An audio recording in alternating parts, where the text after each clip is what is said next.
Hello friends, welcome to Kalyani சுலகம். இன்றைக்கி இந்த வீடியோவில் ஒரு சூப்பரான நண்டு குழம்பு வச்சு காமிக்க போகிறேங்க. நண்டு குழம்பு வச்சு சாப்பிட்டிங்கன்னா நம்ம உடம்புல எப்படிப்பட்ட நாள்பட்ட சளியாக இருந்தாலும் கரைஞ்சி நம்ம உடம்புலேருந்து வெளியேறிடுங்க. அவ்வளோ பவர் பார்த்திங்கன்னா இந்த நண்டுக்கு இருக்குது. இந்த நண்டு குழம்பை செய்யலாம். அதுக்கு முன்னாடி நம்ம சேனலை இன்னும் சப்ஸ்கிரைப் பண்ணலன்னா சப்ஸ்கிரைப் பண்ணிக்கிங்க. மறக்காமல் பெல் பட்டனை ப்ரெஸ் பண்ணி அதில் ஆல் ஆப்ஷனை கிளிக் பண்ணிக்கிங்க. இப்போ வாங்க செய்யலாம். ஸ்டவ் ஆன் பண்ணி அதில் ஒரு சட்டி வச்சுக்கலாம். சட்டியில் நல்லா தாராளமாக எண்ணெய் விட்டுக்கலாம். எண்ணெய் காய்ந்த பிறகு கடுகு பொரிய விட்டுக்கலாம். கூடவே ஒரு அரை ஸ்பூன் அளவுக்கு சோம்பு பொரிய விட்டுக்கலாம். இப்போ 2 வெங்காயம் 2 தக்காளியை பொடியாக நறுக்கி எடுத்துக்கலாம். முதல்ல வெங்காயம் சேர்த்துக்கலாம். வெங்காயத்தை நல்லா வதக்கிக்கலாங்க.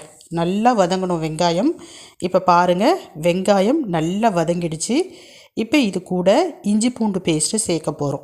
நல்லா இஞ்சி பூண்டு பேஸ்ட்டையும் தாராளமாக சேர்த்துக்கலாம். இந்த நண்டு குழம்புக்கு இஞ்சி பூண்டு சேர்க்குறது ரொம்ப நல்லது. அதனுடைய காரமும் சேர்ந்து தான் சளியை விரட்டும். இப்போ பாருங்கள், இஞ்சி பூண்டு பேஸ்ட்டு நல்லா நான் ஒரு 2 ஸ்பூன் அளவுக்கு சேர்த்துட்டேன். அதையும் நல்லா வதக்கிக்கலாம். கூடவே கைப்பிடி அளவுக்கு கறிவேப்பிலையும் சேர்த்துக்குங்க. இப்போ தக்காளி சேர்த்துக்கலாம். தக்காளியை சேர்த்த பிறகு கூடவே குழம்புக்கு தேவையான அளவு உப்பு சேர்த்துக்கலாம். இப்போ நல்லா வதக்கிக்கலாம். இப்போ வெங்காயம் தக்காளி நல்லா வதங்கிடுச்சு. இது கூடவே மஞ்சத்தூள் சேர்த்துக்கலாம். கண்டிப்பாக மஞ்சத்தூள் சேர்க்கணுங்க. இப்போ குழம்பு மிளகாய்த்தூள் சேர்த்துக்கலாம். யூஸ்வலாக நம்ம நான்வெஜ்ஜுக்கு வைக்கிறப்ப சேர்க்குறத விட கம்மியாக சேர்த்துக்கோங்க. ஏன்னா நம்ம கடைசியாக மிளகு சீரகம் வேறு அரைச்சி ஊற்ற போகிறோம். அந்த காரமும் இதில் தான் செய்கிறோம். அதனால் கொஞ்சம் குழம்பு மிளகாய்த்தூள் கம்மியாக சேர்த்துக்குங்க. இப்போ எல்லாத்தையும் நல்லா வதக்கிக்கலாங்க. எண்ணெய் தனியாக பிரிஞ்சு வரணும். நல்லா வதக்கிக்கணும். இப்போ நல்லா வதங்கிடுச்சு. இப்போ நான் ஏற்கனவே புளி ஊற வச்சுருக்கேன். புளி பார்த்திங்கன்னா பேருக்கு ரொம்ப குறைச்சலான அளவு தான் ஊற வச்சுருக்கணும். நீங்கள் வீடியோவில் பார்த்துருப்பீங்க, ரொம்ப குறைச்சலான அளவு தான் ஊற வச்சுருக்கணும். அதை கரைச்சி சேர்த்துக்கலாம். இப்போ நான் புளி தண்ணி சேர்த்துட்டேன். கூடுதலாக இன்னும் கொஞ்சம் நான் தண்ணி சேர்த்துக்கிறேன். இப்போ தண்ணியும் சேர்த்துட்டேன். நல்லா கலக்கி விட்டுக்கலாம், மிக்ஸ் பண்ணிக்கலாம். இப்போ இதை மிக்ஸ் பண்ணி விட்டுட்டு நல்லா கொதிக்கணுங்க. பாருங்கள், இப்போ கொதி வர ஆரம்பிக்குது. இப்போ கொதிக்க ஆரம்பிச்சிருச்சு. ஒரு 10 நிமிஷம் மீடியம் ஃப்ளேம்லேயே வச்சு நல்லா கொதிக்க விடலாம். அது கொதிக்கிறதுக்குள்ளே நம்ம சில பொருட்களை அரைச்சி எடுத்துக்க போகிறோம். ஒரு மிக்ஸி ஜார் எடுத்துக்கலாம். அதில் ஒரு 1/4 மூடி அளவுக்கு தேங்காய் எடுத்துக்கலாம். நல்லா 2 ஸ்பூன் அளவுக்கு மிளகு எடுத்துக்கலாம். சீரகம் 1 ஸ்பூன் அளவுக்கு எடுத்துக்கலாம். சோம்பு ஒரு அரை ஸ்பூன் அளவுக்கு சேர்த்து நல்லா அரைச்சி எடுத்துக்கலாம். உடச்ச கடலை கொஞ்சம் சேர்த்துக்கலாம். இப்போ நல்லா அரைச்சி எடுத்துட்டோம். இப்போ பாருங்கள், குழம்பு நல்லா கொதிச்சுக்கிட்டு இருக்கு. கொதித்து நல்லா பார்த்திங்கன்னா ஓரளவுக்கு குழம்பு திக்காக ஆயிருக்கு.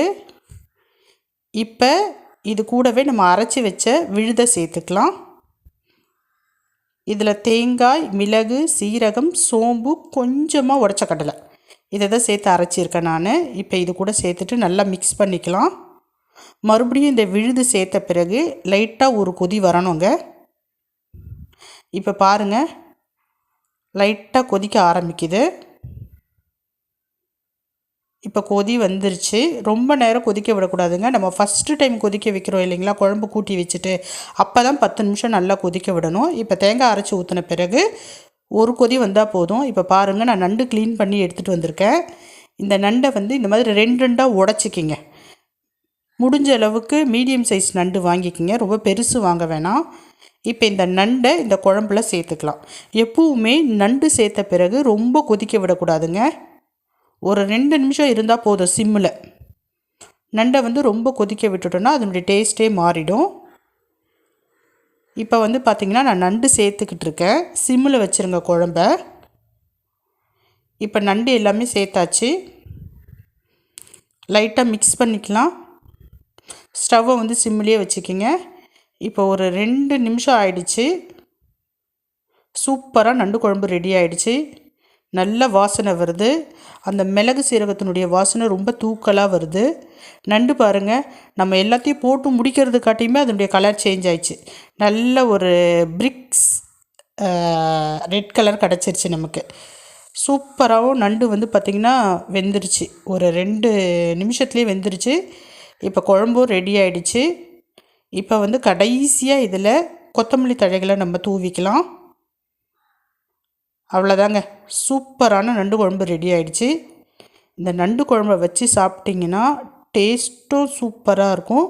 அதே மாதிரி நம்ம உடம்புல எப்படிப்பட்ட சளியாக இருந்தாலும் கரைஞ்சி வெளியேறிடுங்க. ட்ரை பண்ணி பாருங்கள். முக்கியமாக இந்த சீசனுக்கு அடிக்கடி சளி பிடிக்கும். இந்த மாதிரி நண்டு குழம்பை வச்சு சாப்பிடுங்க. நல்ல ஒரு ரிலீஃப் கிடைக்கும். சாப்பிட்டு பார்த்து எப்படி இருக்குன்னு சொல்லுங்கள். பாய்.